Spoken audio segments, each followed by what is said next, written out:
'Di ba, kita niyo kung gaano katanga yang si Amy Marcos. Kaya dapat talaga hindi yan iboto ngayong 2020 ano, 2025 election. Hindi talaga dapat papanalunin yan si Amy Marcos kasi maka-Duterte, eh. Kitang-kita natin, eh. Dumalaw pa kay ano, kay, Zulaika Lopez. Para saan? Sira ba tuktok mo, Amy Marcos? Kasuhan na kasi yan, kahit pa BP yan, dapat ipatikim din diyan ang makulong. Eh, yun nga po, sana nga po. Hindi po immune ang, Vice Presidente sa kaso, ha. Walang immunity ang Vice Presidente. Baka akala nila may immunity ang Vice Presidente, wala po. Walang immunity ang ano, ang, Vice Presidente diyan. Kapag siya nakakasuhan, eh, wala, magdusa ka. 'Di ba? Kailangan mong pagdusahan 'yan. O hindi ko iboboto 'yan si Amy, tama lang po 'yan. Oh, 'yan po ang tama na gawin ninyo, huwag niyo pong iboto si Amy Marcos. Kasi nga po 'pag binoto niyo si Amy Marcos, naku po, eh, puro ano lang din ang ano niyan, ang, poprotektahan niyan. Ah, puro aanuhin lang tayo niyan. Tatarantaduhin lang tayo ng tatarantaduhin niyan. Kaya tama lang po 'yun. Tatraydorin lang niya ng tatraydorin si PBBM. Kaya tama lang po na hindi po ano, iboto 'yan si Sara, saka si Amy Marcos.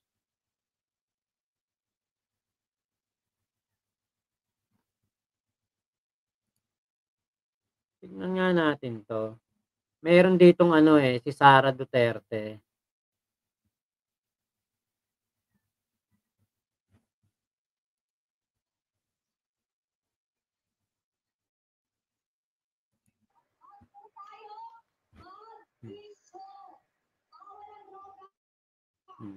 Ayan, si Sara, naka-live 'yan, oh.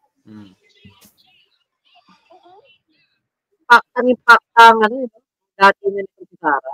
Lamang sa security ko. Ay, hindi 'yan. Impaktang datingan, oh. Tsaka yung live.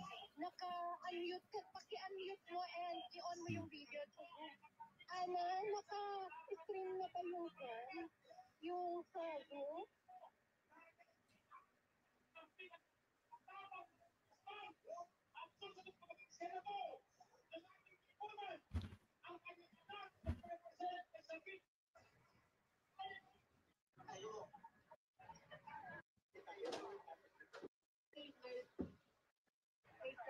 Okay lang.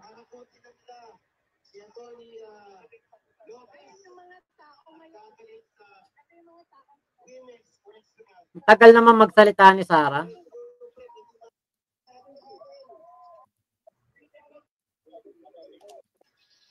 Nagpa-cute lang, oh.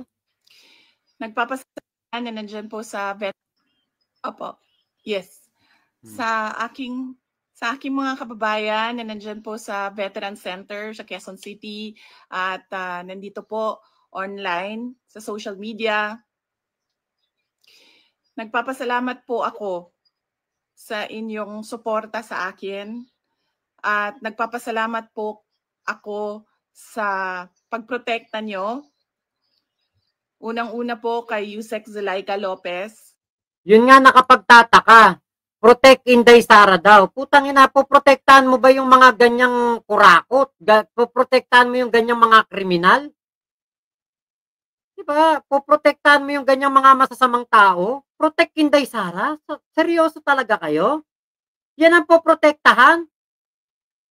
Iniimbestigahan dahil merong nilustay na pera na hindi maipaliwanag. Yan pa poprotektahan? Putang ina, kita tangan nyo talaga mga DDS kayo. At sa lahat. Ay, Kuya JP Abesilia, shoutout sa iyo, ha. Sana mapanood nyo yung interview ni Kuya JP Abesilia sa akin. Yan po ang kanyang YouTube channel. Click nyo lang po, i-subscribe nyo po yan. Isa pong pro-government po yan, si Kuya JP Abesilla, kasama ko po yan sa ISKCON yan. Thank you po sa mga susuporta kay Kuya JP Abesilla. Lahat po ng mga personnel ng Office of the Vice President. Lalong-lalo na po bukas dahil meron na naman pong hearing doon sa House of Representatives na ang Committee on Good Governance. Umattend ka na. Diba? Wala namang ibang makakapagpaliwanag kung bakit sa duffel bag lang nilalagay yung 125 million. Wala namang ibang makakapagpaliwanag kung bakit narilisan ng pera si Mary Grace Piatos, si Kokoy Villamin, si Tempura, si Nova, si Chippy. Sus Mariosep, mga pangalan, puro pangalan ng chichirya. Nagpapasalamat din po ang pamilya ni Yusek Laika Lopez, lalong-lalo na ang kanyang ina. Bakit magpapasalamat? Ano ba ginawa kay Zulaika Lopez? Diba? Dapat sisihin ka ng pamilya ni Laika Lopez dahil tinarantado mo sila Nanggulo ka dun sa Kongreso kaya nahirapan yung kanilang kapamilya. Gago ka kasi Na si Nina Tanglaw sa inyong tulong sa kanyang anak, sa inyong pagbabantay sa kanya.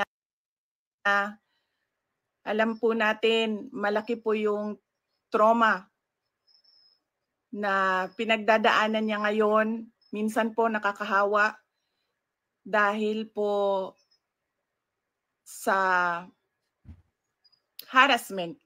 Harassment daw, harassment. Putang ina, sa banda hinaras yan. Ikaw ang nangaharas. Kung hindi dahil sa katarantaduan mo, nag-staycation ka sa Kongreso, wala sanang problema. Wala sanang paglilipat sa veterans.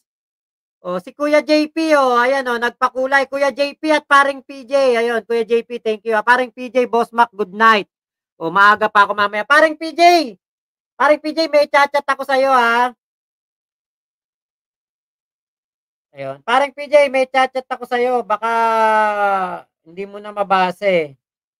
Okay. Okay.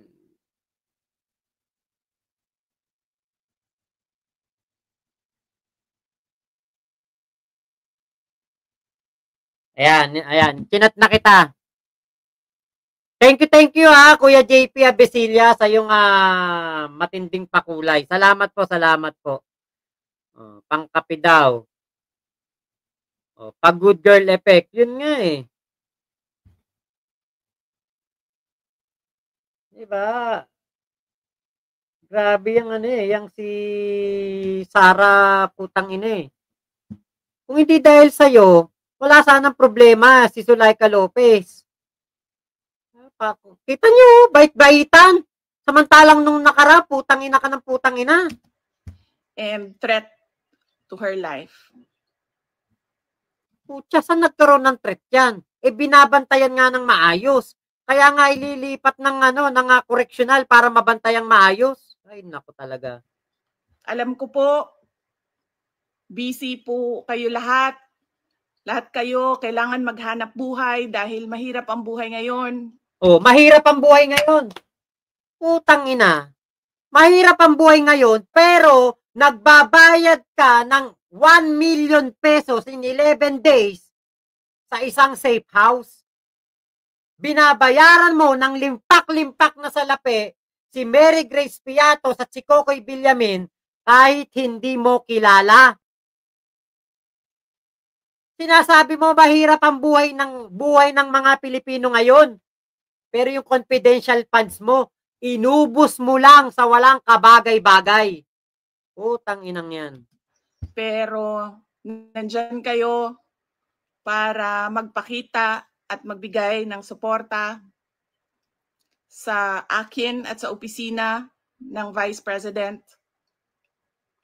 Gusto ko lang ipaalala sa ating mga kababayan na ayaw natin ng kaguluhan.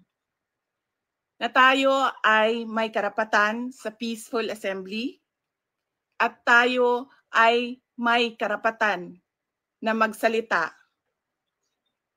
kung ano yung nararamdaman natin at gusto nating makita mula sa ating gobyerno. Ang gusto natin makita ay genuine public service. Kung maalala niyo po, hindi ako sumama o sumali kahit sa anumang panawagan ng pagtanggal sa Pangulong Marcos sa kanyang pwesto. Lagyan mo ng putang ina. Bakit hindi mo pinuputang ina ngayon si PBBM? Ay, bait-baitan. Napaka-plastic mo naman.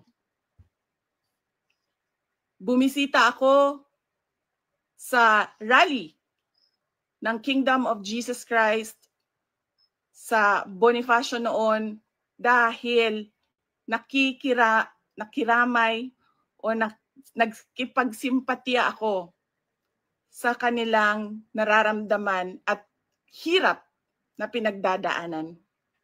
Hirap na pagtatanggol kay Kibulok dahil na doon nagtatago sa palda ng mga pastoral na kanyang binubulog gabi-gabi. Ang lagi kong panawagan sa taong bayan ay hingin, idemanda sa gobyerno na ibigay nila ang serbisyo na karapat-dapat para sa mga Pilipino. Simulan na natin. Tarantado rin talaga to no? Samantalang nung pinagmumura mo si PBBM, First Lady at Speaker Martin, galit na galit ka dahil namimigay daw ng ayuda kung saan-saan. Etong si House Speaker. Saan ba lulugar ang mga taga-gobyerno sa'yo? Saan ba lulugar ang presidente, House Speaker sa'yo? Pag namimigay ng tulong, pinapasinayaan ng mga proyekto ng gobyerno para sa ating mga kababayan, galit na galit ka.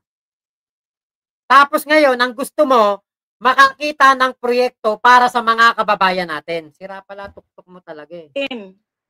Sa mga campaign promises, dapat po, pag ang politiko ay nag-promise na magbibigay ng 20 pesos per kilo na bigas, dapat ay tinutupad yon. Ulol. Utang ina mo kang vice-presidente ka, hayop ka. Tang ina mo. Bobo ka ba? Nangako ba si PBBM? Di ba kasama ka mangampanya noon? Tanga. Bobo. Tatay mo nga nangako magje-jet ski sa West Philippine Sea. Tinupad ba ng tatay mo? Sabi ng tatay mo, tatapusin niya ang contractualization in 6 months. Eh, iba na presidente ngayon, may contractualization pa rin. Tatapusin ang traffic sa EDSA. Eh, hanggang umuwi ako galing Hong Kong, traffic sa EDSA. Tatapusin ang usaping droga. 6 na buwan. Putang ina, hanggang bumaba siya sa pwesto, may droga pa rin. Tangina, hanggang ngayon, 20 pesos na kilo ng bigas pa rin hinahanap mo, sarang tanga. Tangina mo, gago. Dahil binoto ka ng mga tao base sa mga sinabi mo. Putangin ng gagon to, no? Hindi niya ba alam yung mga pinangako ng tatay niya? Bobo, no? Yung mga pinangako ng tatay mo nga eh. 14 pesos na kilo ng bigas? 7 pesos? Nasaan na? Binaon tayo sa 7 trilyon na utang. Yun ang ginawa ng tatay mo. 7 trilyon ha?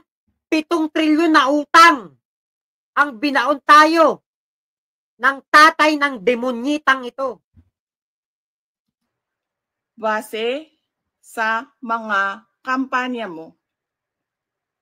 Ba't hindi mo yung sabihin kung ano pinangako ng tatay mo, ugok? Kaya dapat binibigay yan lahat. Kung ano man ang sinabi ng isang tao, ng isang politiko, ng isang kandidato sa entablado, Putang ina, paano matutupad yung 20 pesos na per kilo ng bigas kung baon tayo sa utang?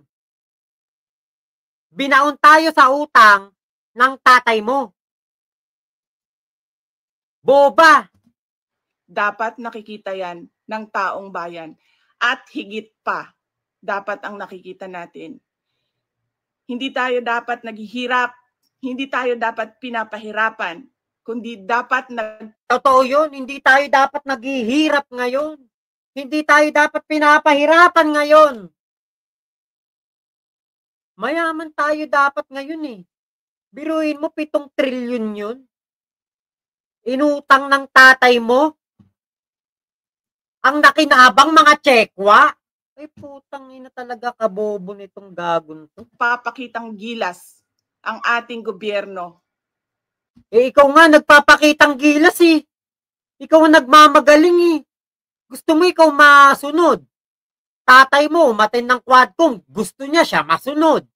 Uy, hindi na presidente tatay mo. Sabihin mo sa kanya, huwag siya magpakitang gilas.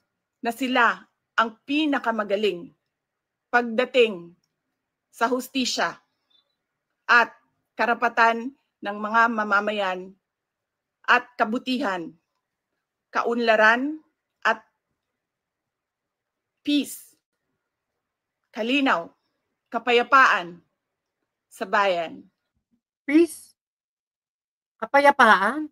Alam mo pala yung salita na yun? Eh, ikaw nang gugulo sa bayan eh. Ulitin ko, dapat hinihingi natin sa ating pamahalaan ang karapat-dapat para sa isang maunlad at mapayapang lipunan. Putang ina. Dapat daw hinihingi. Eh ano ginawa ng tatay mo? Hindi naman hinihingi ng mga Pilipino na gurgurin sila ng walang kalaban-laban. Pinaggugurgur ng tatay mo. Inuutos ng tatay mong gurgurin ng mga Pilipino nung siya ang namumuno. Tapos ngayon, ang lakas ng loob mong sabihin sa mga Pilipino na hingin yung ipinangako. Yung pinangako ng tatay mo, nasa na?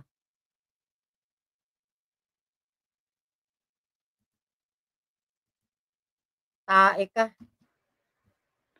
Mga kababayan, nararamdaman ko kung ano yung matagal nyo nang nararamdaman. Matagal naming nararamdaman mo? Sure ka? Eh, hindi ka nga nakaranas lumaki sa hirap eh. Hindi mo nga naranasan pumasok sa eskwela ng walang baon. Hindi mo nga naranasang magtrabaho ng 8 to 5. Sasabihin mo, nararamdaman mo yung nararamdaman namin? Kapal naman ang mukha mo. Sinubukan ko na magtrabaho ng maayos sa Department of Education. Wow, magtrabaho ng maayos sa Department of Education. Samantalang yung mga gadget para sa mga teacher at estudyante, nakatiwangwang na nung panahon ng tatay mo, hanggang ikaw maging vice-presidente at DepEd secretary, nakatiwangwang pa rin sa warehouse. Nung naging DepEd secretary si Senador Angara, doon pa lang na ipamudmod sa mga kababayan natin. Kapal naman ang mukha mong sabihin mong ginawa mo yung trabaho mo bilang DepEd secretary. Ang sarap pagmumurahin nito, no? Kapal ng mukha. Dahil, yun naman, ang aking pangako sa inyo. Ginamit ko ang pangalan ko, Sara Duterte, Inday Sara Duterte. Sabi ko sa inyo, trabaho, edukasyon, mapayapang pamumuhay. Trabaho, edukasyon, mapayapang pamumuhay? Putang ina, mapayapa pala yung panggugulo mo na ginawa sa Congress. Mapayapa pala yung ginawa mong pambabasto sa mga gustong maglipat kay Zulaika Lopez mula Congress papuntang koreksyonal. Aba, yun pala yung mapayapa sa kanya. Ang galing mo naman. Pero anong nangyari? Binastos ang budget ang Department of Education? Hoy, saan ka nakakita nung bibigyan ka ng budget? Binigyan ka ng budget. Ha? Sara Duterte. Tapos nilustay mo sa walang kabagay-bagay. Wini-withdraw sa duffel bag lang inilalagay. Tapos gusto mo bigyan ka pa rin ng confidential funds. Para saan yung confidential funds? Bakit ngayon si Senator Angara walang confidential funds? Kaya naman pala ng DepEd ng walang confidential funds. Kaya galit na galit ka kay PBBM. Kasi, yung confidential funds mo, tinanggal ng Kongreso. Kaya galit na galit ka kay Speaker Martin. Kasi wala kang malulustay. Wala kang maisusube. Wala kayong mananakaw. Hindi ko na Sugapa ka sa pera. kailangan magbigay ng ebidensya. Nakikita nyo sa General Appropriations Act, simula sa NEP, papunta sa GAB, papunta sa BICAM, papunta sa batas. Nakikita natin yon. Nakikita? Ang COA nga, merong pinapabalik sa inyong pera dahil hindi nyo maipaliwanag kung saan ginastos. Anong sinasabi mo nakikita? Boba. Niloloko mo na naman mga DD shit, kaya yung mga DD shit, uto-uto eh. Dapat hinihingi natin. Dapat hinihingi namin sa iyo ang accountability. Bago mo hanapan ng accountability yung mga tao na namumudmod ng tulong sa ating mga kababayan, ikaw muna maglabas ng accountability. Ano yun? Bilyon-bilyon, milyon-milyon ginagastos mo sa pamimigay ng sopas? Pamimigay ng aros kaldo? Milyon na yon? Wow! Na matino ang mga namumuno sa atin. Yun nga hindi ka matino boba ka Sinabi nila, ako daw ay krung-krung. Ako daw ay krung-krung ka talaga. baliw. Baliw ka na talaga. Yan lang mga pinagsasabi mo, niloloko mo sarili mo Alam mo meron kang nilustay na pera na hindi mo maipaliwanag, sasabihin mo. Kitang-kita sa General Appropriations Act, sa GAA, ang mga pinagkagastusan. Bobo. Ako daw ay wala sa tamang pag-iisip. Ano bang sabi ko sa inyong lahat? Psychological test, kahit ano yan, neuropsychiatric test, kahit anong pang test yan. Gagawin ko yan. Dagdagan ko pa ng drug test. Pero dapat magpa-drug test ang lahat ng mga nagtatrabaho sa Office of the President. Ayun Office of the President! Diba biglang napalakas? Bakit? Kasi gigil na gigil. Galit na galit siya. Inis na inis siya kay kaya PBBM. Kasi nga meron na siyang yung tama yun, Naksu. May nakikita na siya Siguro pag nakikita niya si PBBM, ang tingin niya may sungay. Pati si First Lady may pangil. Kasi nga na siya, hallucination. Hindi po nakikita sa neurosurgeon test, sa psychiatrist test, ang hallucination, ang frustration. Hindi po yan nakikita. Iba yung pagkabaliw nitong si Sari. Malakas ang imahinasyon niya. Siya lang nakakakita ng mga nakikita niya. Hindi natin nakikita yan. Kahit doktor sa utak, hindi makikita kung ano nakikita ni Sara. Sa Office of the Vice President, ayun, sa lahat ng opisina ng Senado, sa lahat ng opisina ng House of Representatives, sa lahat ng departamento ng ating bayan, ng ating pamahalaan. Bago ka mag-demand ng drug test, ipaliwanag mo muna yung CONFI funds. Kasi kahit ano pang sabihin mo na mayroong mga adik na nagtatrabaho sa gobyerno, yung confi funds namin, ang hinahanap namin. Kasi nakikita naman namin, hindi naman kami bulag. Kung si PBBM ay adik, hindi yan makakapagtrabaho ng maayos. Kung si PBBM adik, bangag, gano'n lang yung iutos, nagurgurin na kayong lahat. Kung si Speaker Martin Romualdez adik, gano'n lang yung iutos niya. Ubusin ang lahi nyo. Diba? Sus Mariosep talaga tong utak nito. Nakikita namin yung trabaho ni PBBM. Ikaw yung bangag. Kasi, yung ganitong inakto mo, yung ganitong ginawa mo, ito yung trabaho ng bangag. Ito yun. Papakita ko po sa inyo trabaho ng bangag. Ito yung trabaho ng bangag Ito. Ito yun bangag na bangag ka dito Ayan Ang ina ninyong lahat. Martin Romualdez, Lisa Marcos, Bongbong Marcos. Yan ang bangag. Yan ang bangag, Sara. Sara putang ina. Yan ang bangag. Ito ang bangag.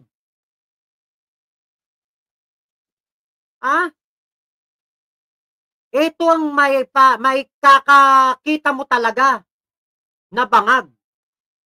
Kasi, yung sinasabihan niya ng bangag, hindi nagmura kailanman o national TV. Hindi nagmura kailanman sa interview. Hindi nagmura kailanman sa kahit anong interview na kinakasangkutan niya. Kahit nung in-interview siya, doon sa Australia, hindi po siya nagmura. Pero ikaw, Sara Duterte, kung makamura ka, daig mo pa yung bangag na binibintangan mo.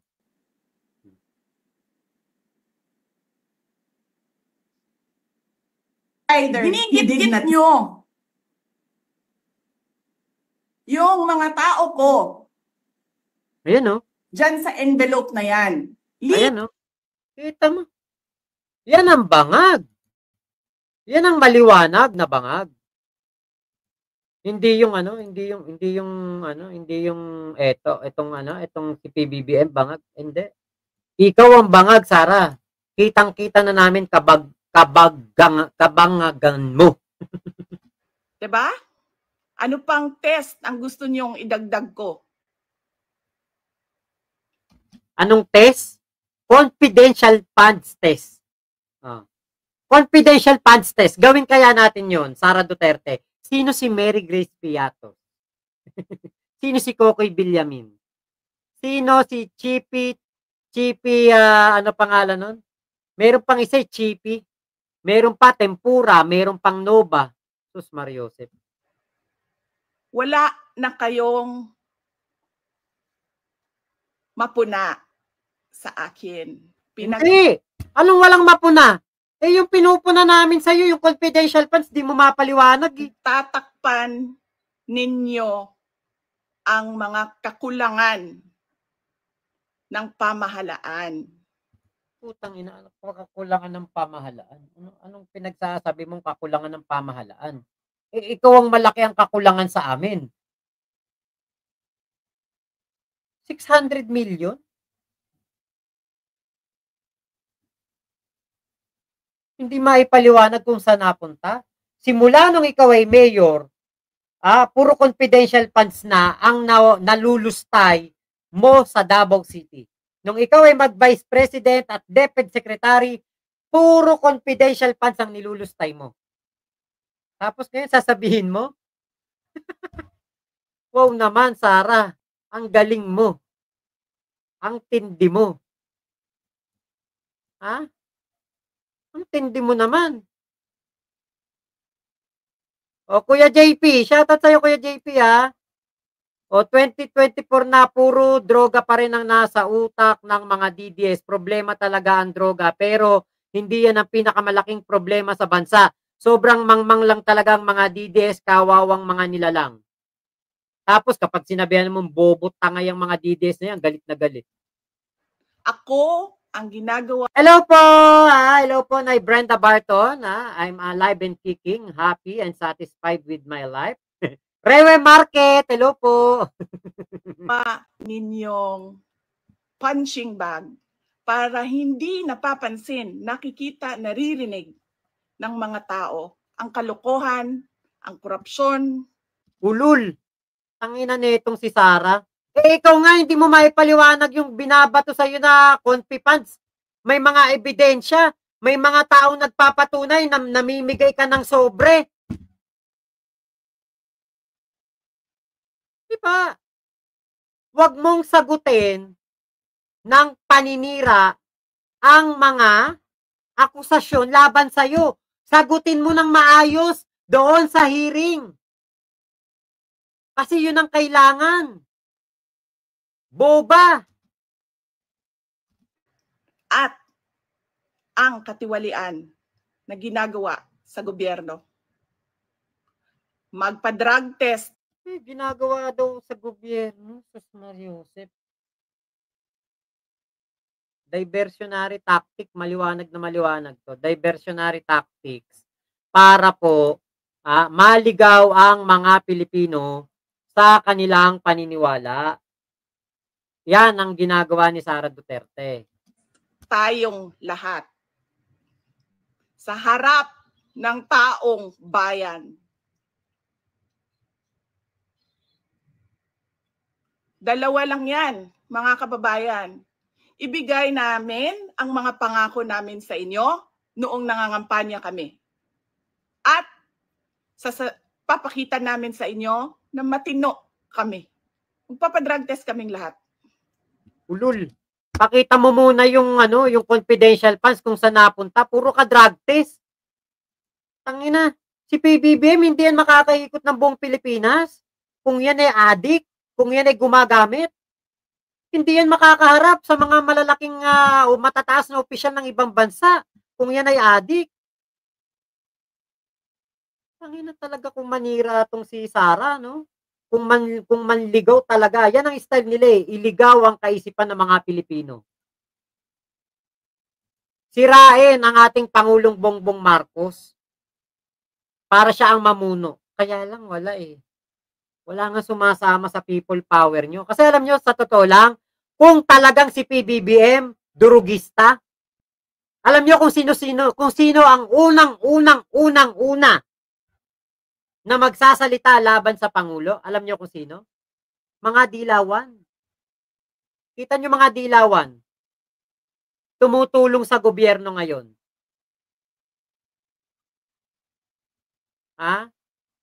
Kasi alam ng mga dilawan, maayos ang pamumuno ni PBBM. Merong talagang magsasalita dyan. Kung merong ginagawang masama ang ating Pangulong Bongbong Marcos, hindi mananahimik yung mga yan. Yang sila Bam Aquino, sila Trillanes, Laila de Lima, Leni Robredo, si Chel Jokno. Ay, grabe, kung totoo yan, yung mga binibintang kay PBBM, at hindi maganda ang pamamahala ni PBBM, yari si PBBM. People power talaga yan. Pero kita nyo, ang nananawagan ng people power na puganteng si Harry Roque, wala. Wala sumasama. Doon sa Davao City, 500. Sa Veterans Memorial Center, 50. Sa EDSA People Power Monument, dun sa Tulay, sa Footbridge, 30. Sus Mariosep. Kahit barangay tanod, barangay captain, manawagan kayo, ipatanggal sa pwesto, hindi matatanggal Simulan namin sa Office of the Vice President.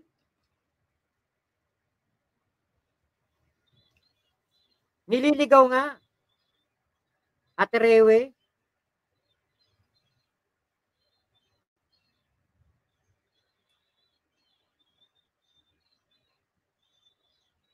Hindi na nagsalita ang boba. Ayaw nila tayo tigilan dahil hindi tayo sumusunod sa kanila. Tanga! Kaya ka hindi tinitigilan, hindi mo maipaliwanag kung saan mo ginastos, nilustay ang pera ng DepEd. Boba! Anong ayaw tigilan dahil ayaw sumunod sa kanila? Bobo! O bangag talaga si Sarang Palamura. O, Kuya Edward Lachika, shoutout po. Hindi tayo nabibili ng pera. Paano kayo mabibili ng pera? Ang dami yung pera. Bilyon-bilyon. Biruin mo 125 million. Inuubos lang in 11 days. Ano pa ba ang kailangan ng isang taong sanay na sa hirap na wala na siyang ibang alam kundi ang maging mahirap dahil hindi niya nakikita ang hustisya mula sa gobyerno? Mabibili mo pa ba yan? Hindi na. Bakit mahirap ka ba? Nakakapanood ka nga ng concert ni Taylor Swift Mahirap ka pa ba niyan? Dahil ang tao sanay sa hirap. At mali yun. Mali yun. Na ang taong bayan ay naghihirap. Putang ina. Gago talaga, no? Kaya naghihirap ang ating bansa dahil sa tatay mo. Nangutang ng 7 trilyon na dapat napunta sana sa mga kababayan natin. Pero ano ginawa ni Digong? 4,000 kada pamilya? Piling-pili pa?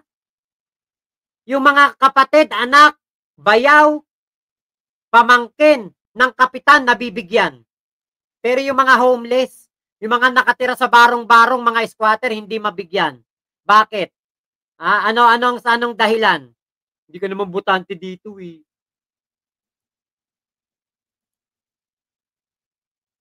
Baliw na baliw ka na talaga, Sara putang ina.